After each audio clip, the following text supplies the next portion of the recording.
দেশপ্রেমিক মানুষ আজকে তারা অত্যন্ত উৎসাহিত, উজ্জীবিত যে তাদের প্রিয় নেত্রী দেশে ফিরে আসবেন এবং তাকে প্রপার অভ্যর্থনা জানানো এটা আমাদের নৈতিক দায়িত্ব। শুধু বিএনপি নয়, সারা দেশের মানুষ আজকে তাকে সেই অভ্যর্থনা জানাতে প্রস্তুত হয়ে আছে।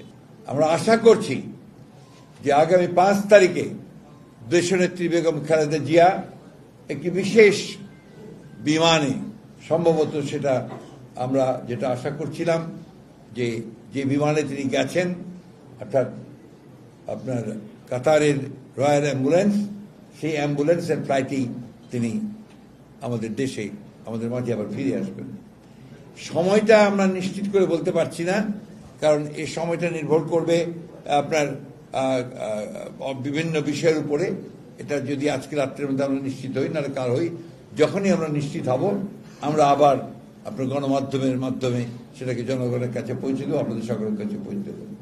তো আমাদের দলীয় নেতাকর্মীদের কাছে আমাদের আবেদন থাকবে যে তারা অত্যন্ত শৃঙ্খলা সহকারে রাস্তার 2 ধারে কোনো যানজট সৃষ্টি না করে তারা তাদের নেত্রীকে, এই মহান নেত্রীকে তারা অভ্যর্থনা জানাবেন।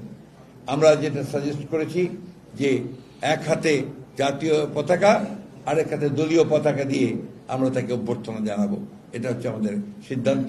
এবং আমাদের নেতৃবর্গ তো দায়িত্ব নিয়েছেন যে তারা শৃঙ্খলার মধ্য দিয়ে এই অভ্যর্থনা যেন আমরা দিতে পারি সে ব্যবস্থা তারা নিশ্চিত করবেন। জনগণের কাছে আমাদের আহ্বান থাকবে যে এই ফ্লাইটটি আসার পরে বা আগে তারা যেন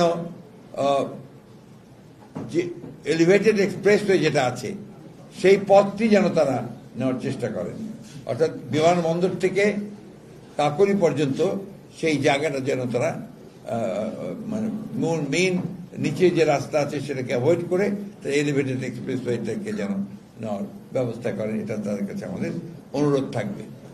আমার বিশ্বাস এইভাবে জনগণ সম্পূর্ণভাবে সহযোগিতা করবেন এবং তারা তাদের প্রিয় নেত্রীকে রিসিভ করার জন্য তারা সব রকম ব্যবস্থা নেবেন।